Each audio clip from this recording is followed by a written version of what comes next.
It can be a huge burden that affects all areas of life. Talking from my own experience, having a debt payoff plan or strategy makes all the difference. I was able to pay off $56,000 of student loans, and today I want to discuss with you the debt avalanche method, including why it can be effective, how it differs from the debt snowball method, and 5 tips to help get you started. If you find today's video helpful, please give this video a like and subscribe for more. The debt avalanche method is a way of becoming debt-free by first paying off your debts with the highest interest rates. This method is effective because you will save a lot of money in interest charges by paying off your debts with the highest interest rates first. For example, let's say you have 2 debts. One debt has an interest rate of 10% and the other has an interest rate of 5%. If you focus on paying off the debt with the 10% interest rate first, you can save a ton of money in interest charges. Now that you understand a little bit better what this debt avalanche is, you're probably wondering how it differs from the debt snowball method.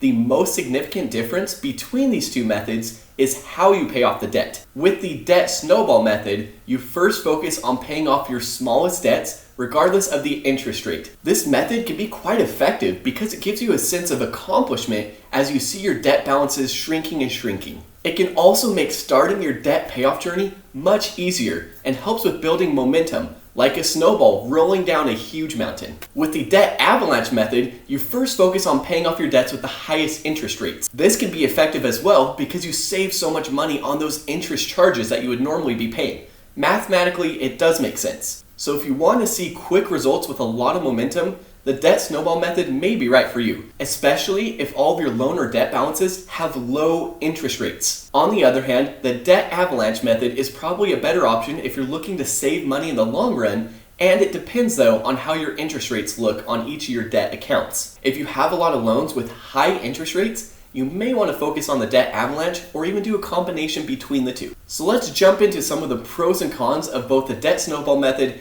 and the debt avalanche method. So here are a couple of pros for the debt snowball method. You'll see results quickly as the smallest loan balances are getting paid off, and that provides you with a sense of accomplishment. Additionally, momentum can build much more quickly so that you can stay motivated as you continue to see your debt balance shrinking. A couple of cons though is that you may end up paying more in interest charges overall. It could get discouraging if all of your debt balances are super large. Now on to some pros for the debt avalanche method. You can save more money in interest charges overall, so if you stick to it, potentially you could pay off debt faster. A potential con to this method is that you may get discouraged if you have a large debt balance and it ends up feeling like forever to pay it off. This could lead to a lack of motivation and potentially make it harder to pay off all the debt. Another thing is that you may need to make some lifestyle changes to stick to the plan.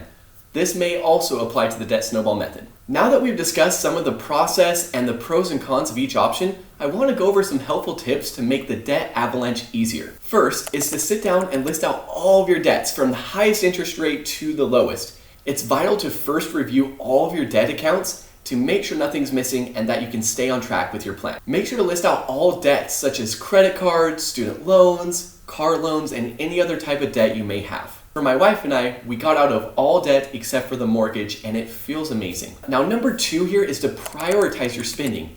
And I'm not going to say budget necessarily because budgets are flexible and look different for everybody, but something that we can really all apply is prioritizing where your money goes and making sure that you prioritize paying bills, saving an emergency fund, and paying off debt first. But once everything goes to where it needs to go first, to the needs, then you'll have that extra discretionary money, and it makes budgeting a lot less stressful and a lot more fun. My wife and I really enjoy doing this type of budgeting. Number 3 is get to know the interest rates of all your debts. Interest rates are essential to the debt avalanche method. As mentioned previously, the whole point here is to save money by paying off your debts with the highest interest rates first. And number 4 is to make a plan and stick to it. It's essential to create a solid plan before paying off your debts. This plan should include how much money you'll be putting towards your monthly debts and which debts you'll focus on first. Number 5, stay disciplined.